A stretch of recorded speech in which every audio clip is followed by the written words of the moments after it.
Histoire pour Playboy.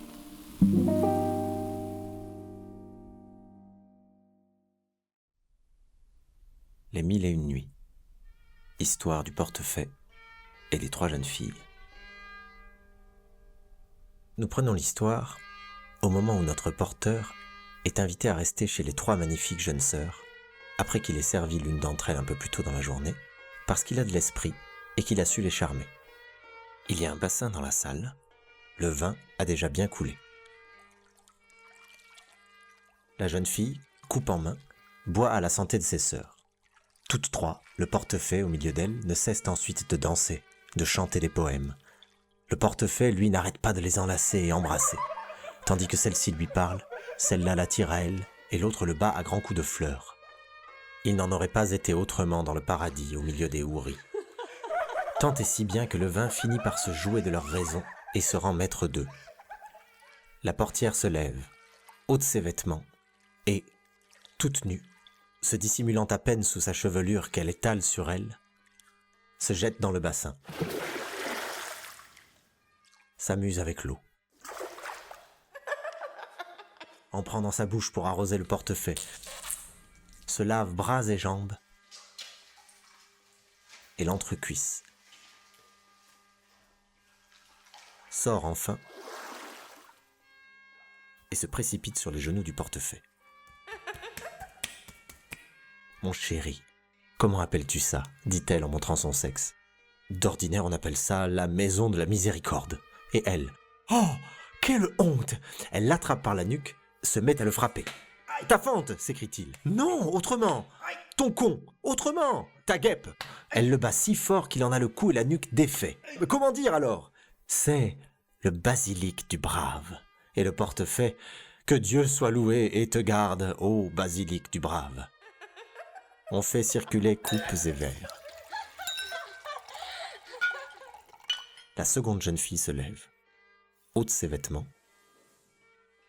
se jette dans le bassin où elle fait comme la précédente, remonte et se précipite sur les genoux du portefaix.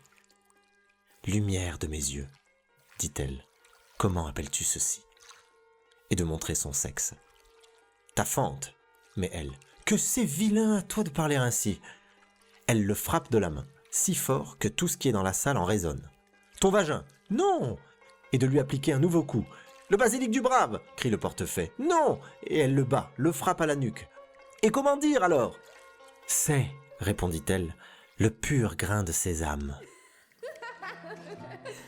S'étant rhabillée, elle reprend sa place et la soirée se poursuit, ponctuée par les gémissements du portefaix qui se plaint des mauvais coups qu'il a reçus sur la nuque et les épaules.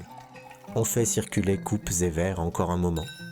Puis, voyant la 3e fille se lever, le portefaix met sa main sur sa nuque et dit « Ma nuque et mes épaules vont être sacrifiées pour l'amour de Dieu. » La jeune fille se dépouille de ses vêtements, descend dans le bassin et agit comme les autres. Le portefaix peut la contempler tout à loisir. Sa taille, ses seins, cette lourde croupe qui se balance. Et elle, toute nue, comme au jour de sa naissance, semblable par sa blancheur à quelques morceaux de la lune. Poussant des soupirs, il lui adresse de très beaux vers. En entendant ces vers, la jeune fille sort du bassin et vient s'asseoir sur les genoux du portefaix. Montrant son sexe, elle en demande le nom. Il donne les réponses apprises, mais finit par se rendre, tandis qu'elle le bat. « C'est le caravansérail d'Abou Mansour, dit-elle.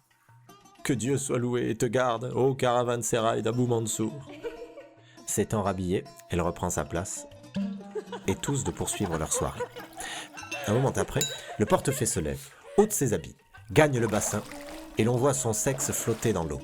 Il se lave, comme elle, remonte et se jette sur les genoux de la maîtresse du logis, ses bras autour de la taille de la portière et ses jambes sur les genoux de la 3e. « Comment appelle-t-on ça, madame ?» dit-il en montrant son membre, et tous de rire si fort qu'ils en tombent à la renverse. « Mais c'est ton zob !»« Que non pas !»